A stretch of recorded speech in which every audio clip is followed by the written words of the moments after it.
I think writers, probably a fair number of them, have it inbred in their dispositions to like a fair amount of solitude. There is some feeling, I think all writers write like this, with their hand above this protective sense of, the world being far away from you. I really need to know when I'm writing that there will be no phone calls to interrupt, that there's no internet for me to go on, and that I don't have anything planned. I know some writer friends who can't even write at the same time of day if they're both in the same house, who have to sit at the opposite ends of the house as far away from each other as they can, as if there's some kind of psychic energy that might be coming down that is being weakened. When I'm really working, I tend not even to.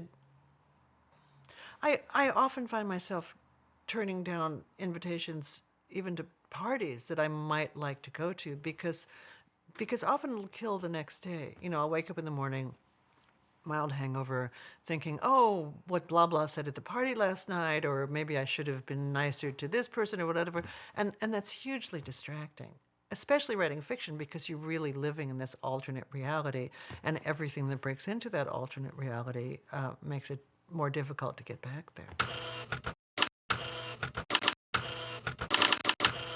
I think writers always have some level of detachment from the outside world. There's always some level of detachment, because I think the interior inner life is always more real. Even though you're only traveling from the breakfast room into your study and across the passageway, you might as well be taking passage on an ocean liner or something, because you're totally immersed in the world of the novel, the topography, the various characters, the plot, and also all of the dead ends that you didn't realize were dead ends, and I mean, so it's a huge commitment. The entire thing has to be in your head the whole time that you're writing.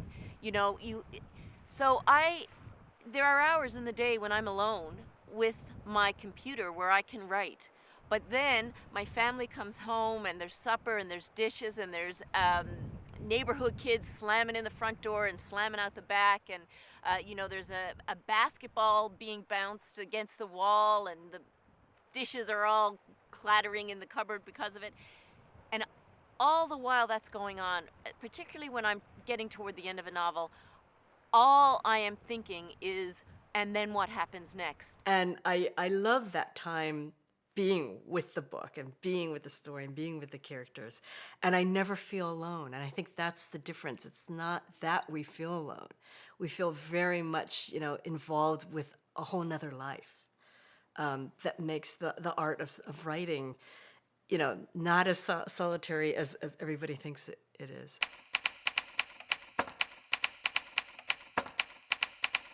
I grew up in a really gregarious, big, sociable family. So as far as temperament goes, I could not have chosen a worse career, because I like getting lost in a book, but it bothers me that my job, people think being a writer is exciting, and it's exciting internally. I love it. You're just you get drawn into your own world, but there's nothing to talk about at the end of the day. When I was a teacher, I could come home and I could talk about the kids that drove me nuts and the other teachers and how dumb the principal was, and I could talk about this and that. But writing as a job is not interesting. People think it's interesting. And you sit in a room alone and you make up conversations. It is a solitary profession, and I think a certain amount of reflection goes into it, and you need to be alone to be reflective. But I don't want to, romanticize the necessity for solitude or the benefits of it, because I think actually it's probably what drives a number of writers, out of their minds, is the solitude. I lived alone most of my adult life and wrote in a house where I lived by myself, and in a way I found that was a really unhealthy way to live, because a book was able to take over your head and your entire life if you let it. And I've had that happen. And my joke about my first novel was that if that book was a woman I was seeing, all my friends would be saying, you guys should break up, because you're not good for each other, really. Writing is a very solitary and very lonely occupation. The reason I teach is simply because I enjoy the interaction with society. I enjoy my students, I enjoy my fellow colleagues, of teachers. Zimbabwe is a very closed, insular community. So I know the students, I know their parents, we're all friends.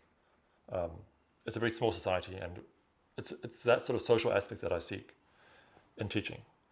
I fear being alone, and I fear the loneliness of just being yourself with a blank page.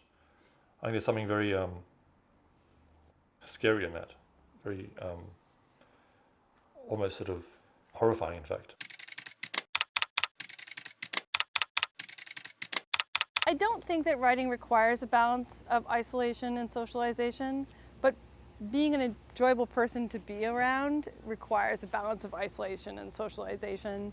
I'm really lucky because I've always had more than one job. So I'm a writer, but I also work retail, and I've also teach in high schools, so I'm always around people, and it's a good thing to sort of remind you that there's a story outside the story that's your own creation. For me, it's very, very easy to go into that hermit kind of mentality and shut out the world, and I think there's merit to that in the first stages of writing, but if you live that way too long, then you actually get cut off from humanity, and you're no longer really making any kind of point with what you're doing because you have no context for the work in the greater society. I think as long as you have access to a boisterous life, friends with gusto, articulate, voluble people who have active lives,